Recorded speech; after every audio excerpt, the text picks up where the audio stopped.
श्री स्वामी समर्थ सर्वांना. कशा आहात तुम्ही सर्वजण? स्वस्त असाल, मस्त असाल, स्वामींच्या सेवेमध्ये रममान असाल असे मी स्वामीचरणी प्रार्थना करते आणि स्वामींच्या नामाने आजच्या व्हिडिओला मी सुरुवात करते. आजचा व्हिडिओ याच्यासाठी बनवलेला आहे की आजची जी तुम्हाला मी सेवा सांगणार आहे ते वर्षातून एकदाच ही सेवा केली जाते आणि वर्षातून एकच दिवस येतो की तो दिवस म्हणजे नागपंचमी दिवशीच हा उपाय केला जातो आणि ह्या उपायामुळे आपला राहू एकदम खंबीर राहण्यास मदत होते. आपला राहू जो आहे ना आपला एकदम मजबूत बनण्यास मदत होते. तर नागपंचमी येत आहे सोमवारी येत आहे 17 ऑगस्ट 2026 रोजी नागपंचमी येत आहे आणि नागपंचमी दिवशीच श्रावण महिन्यातला पहिला सोमवार येत आहे. तर हे दोन्ही शुभ दिवस एकाच दिवशी आलेले आहेत, त्यामुळे आपल्याला या दिवशी जास्तीत जास्त आपल्याला सेवा करायची आहे. जेवढ्या जमतील तेवढ्या तुम्हाला सेवा करायचं आहे. तर श्रावण सोमवार म्हटलं की आपण महादेवाची पूजा करतो आणि नागपंचमी म्हटलं की आपण नागदेवताची आपण पूजा करतो.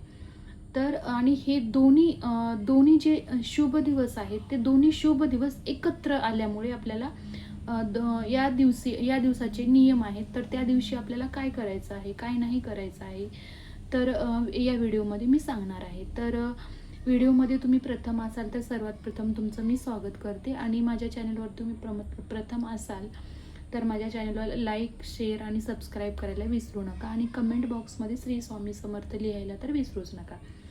तर आजचा व्हिडिओ याच्यासाठी बनवलेला आहे की आपला जो राहू असतो ना, ज्यावेळेस आपला राहू खराब असतो त्यावेळेस आपल्या लाईफमधला जो राहू ज्यावेळेस खराब असतो त्यावेळेस आपलं काहीच म्हणजे चांगलं होत नाही. आपलं निगेटिव्हिटी आपल्या घरामध्ये शिरते, आपण चिडचिड करतो, विनाकारण आपल्या हातून कुठल्याही वाईट गोष्टी घडतात आणि त्याचं म्हणजे चांगल्या गोष्टी आपल्या हातून घडल्याच जात नाहीत. तर ह्या राहू आपला मजबूत होण्यासाठी जे काही उपाय करायचा आहे तर ते उपाय करण्या अगोदर काही नियम आहेत. म्हणजे काही ठिकाणी कसं असतं माहिती आहे का, सोमवारी केस धुवायचे का, तर काही ठिकाणी सोमवारी केस धुतले जात नाहीत आणि नागपंचमी दिवशी तर धुतलेच जात नाहीत. अजून सुद्धा गावाकडे अशी प्रथा आहे की नागपंचमी दिवशी केस धुतलेही जात नाहीत आणि केस विंचरलेही जात नाहीत. विंचरली म्हणजे केसाला कंगवा पण लावला जात नाही. अशी अजूनही प्रथा आहे आणि ह्या प्रथा पाळल्या जातात गावाकडे. तर याचं असं कारण आहे की असं म्हणणं आहे की ज्यावेळेस आपण केस धुतो आणि केस विंचरतो त्यावेळेस जे केस आपले केस जे पडतात ना ते केस नागदेवताच्या तोंडामध्ये जातात असं म्हणलं जातं अगोदरपासूनच. त्यामुळं बऱ्याचशा महिला प्रत्येक विभागामध्ये प्रत्येकाची प्रथा वेगळी आहे.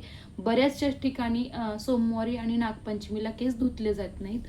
जशी तुमच्याकडे प्रथा आहे, जसं तुमच्याकडे पहिल्यापासून जो नियम आहे तोच तुम्ही पाळा. तुमच्याकडे जर केस धुतले जात नसतील तर तुम्ही धुवू नका आणि तुमच्याकडे काहीच पाळले जात नाही तर शक्यतो तुम्ही केस धुवायचं टाळा. आता बरेच जणांचं असं म्हणणं असतं की पहिला सोमवार आहे, नागपंचमी आहे, तर केस धुवायचंच आहे. तर तुमच्या मनाला जर वाटत असेल की बाबा आज मला केस धुणं गरजेचंच आहे तर तुम्ही धुवायला काही हरकत नाही. शक्यतो धुणं तुम्ही टाळा. जर तुमची इच्छा असेल की मला धुवायचं तर तुम्ही धुवा, केस धुवा, असं काही नाही. त्यानंतर या दिवशी आपल्याला सकाळी लवकर उठून स्वच्छ स्नान करायचं आहे. आपल्या घराची पूर्ण स्वच्छता करून घ्यायची आहे. स्वच्छता झाल्यानंतर आपल्या दारामध्ये रांगोळी काढायची आहे. उंबऱ्याला आपल्या हळदीचं लेपन लावायचं आहे. सूर्यदेवाला जल अर्पण करायचं आहे. त्यानंतर आपल्या घरातल्या देवांची पूजा करायचं आहे.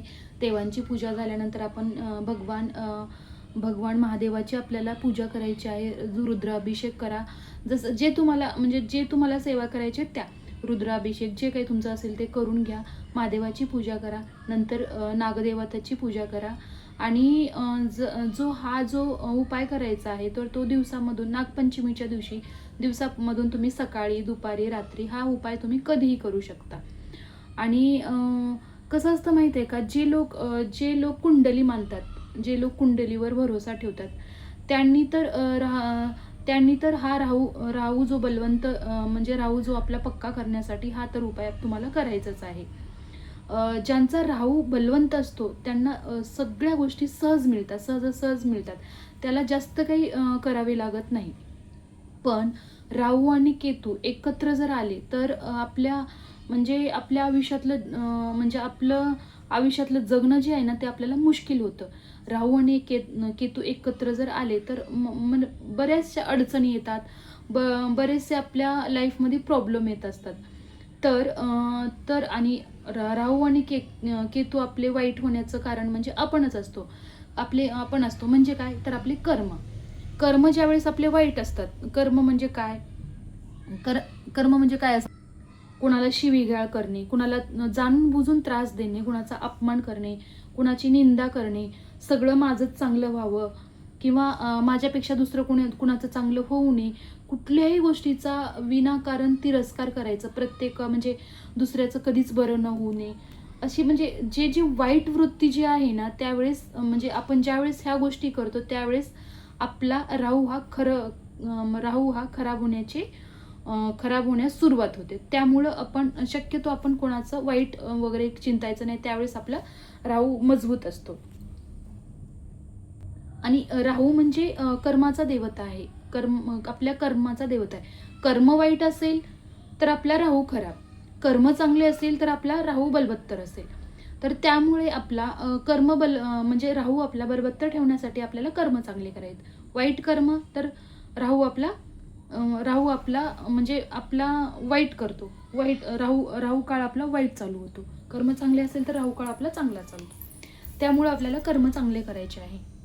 आणि ज्यावेळेस बरेच जण कुंडली बघतात, कुंडलीमधला दोष म्हणजे कुंडली ज्यावेळेस आपण लहान मुलांची वगैरे बघतो त्यावेळेस म्हणजे 99% लोकांच्या कुंडलीमध्ये कालसर्पदोष असतो. कालसर्पदोष जो असतो ना त्यावेळेस प्रत्येक जण म्हणत असतं की तुम्ही कालसर्पदोषाची शांती करा, कालसर्पदोष तुमच्या आयुष्यातून निघण्यासाठी त्याची शांती करा असं आपल्याला सांगितलं जातं. तर हा जो सर्पदोष जो आहे तो आपल्या आयुष्यातून निघून जाण्यासाठी आपल्याला शांती वगैरे करण्याची काही गरज नाही. आपल्या आयुष्यातील कालसर्पदोष लागला असेल तो निघून जाण्यासाठी किंवा लागू नये याच्यासाठी वर्षातून एक वेळाच नागपंचमीला हा योग येतो. ह्या योगा दिवशीच आपल्याला ही सेवा करायची आहे. आणि सेवा काही फार मोठी नाहीये. काल सर्पदोष आपल्या आयुष्यातील नाहीसा होण्यासाठी, आपल्या घरातल्या सर्व व्यक्तीचा काल सर्पदोष निघून जाण्यासाठी आपल्याला नागपंचमी दिवशी हा एक वर्षातून एकदाच हा उपाय करायचा आहे. तर तो उपाय म्हणजे आपल्याला काय करायचं आहे माहिती आहे का, सकाळी म्हणजे तुम्हाला रुटीन मी सांगितलं, सकाळी लवकर उठणे, देवपूजा करणे, घराची स्वच्छता, देवाची पूजा, महादेवाचा रुद्राभिषेक, नागदेवताची पूजा, हे सगळं काही झाल्यानंतर दिवसातून तुम्ही कुठल्याही वेळी ही सेवा करायची आहे. ही सेवा करत असताना तुम्हाला काही जास्त करायचं नाही. तांब्याच्या तांब्यामध्ये तुम्हाला शुद्ध तांब्या भरून पाणी घ्यायचं आहे. पाणी घेतल्यानंतर तुम्हाला ते पाणी घेऊन आपल्या देवाच्या बाजूला किंवा कुठेही तुम्ही बसू शकता. आणि याच्यासाठी तुम्हाला तांब्या त्यामध्ये तांब्याभर पाणी भरून नंतर 5 चमचे म्हणजे तुमच्या वास्तूमध्ये तुम्ही ज्या घरात तुम्ही राहता त्या घरामध्ये तुम्ही 4 मेंबर असाल किंवा 5 मेंबर असाल किंवा सासू सासरे 7 मेंबर असाल, जितके तुम्ही मेंबर असाल तितकं तुम्हाला दूध पाहिजे, कच्चं दूध, गाईचं कच्चं दूध. गाईचं नसेल म्हशीचं असेल तरी चालेल. तुम्हाला कच्चं दूध म्हणजे न तापवलेलं, डेअरीतून आणलेलं किंवा तबेल्यातून आणलेलं कच्चं दूध तुम्हाला पाहिजे आणि नंतर तुम्हाला तूप पाहिजे. त्यामध्ये शुद्ध गाईचं तूपच पाहिजे. आणि शुद्ध गाईचं तूप म्हणजे ह्या सेवेमध्ये तर असं सांगितलं गेलेलं आहे की गाईचंच तूप पाहिजे. आणि गाईचं तूप नसेल तर ते तूप तुम्ही स्किप करू शकता, म्हशीचं वगैरे टाकू नका. नंतर तुम्हाला चिमूटभर साखर पाहिजे आहे.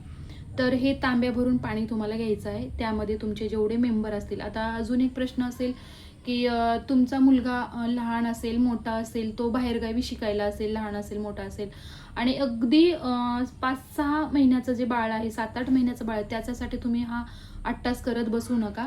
त्याच्या नावचं फक्त दूध घ्या. म्हणजे आणि बाहेरगावी जो मुलगा असेल त्याच्यासाठी तर आपण काही त्याचा चेहरा आपण बघू शकत नाही त्या तांब्यामध्ये, तर तुम्ही त्याच्या नावाने तुम्ही फक्त दूध घ्या आणि त्याच्या नावाने प्रार्थना करा बस.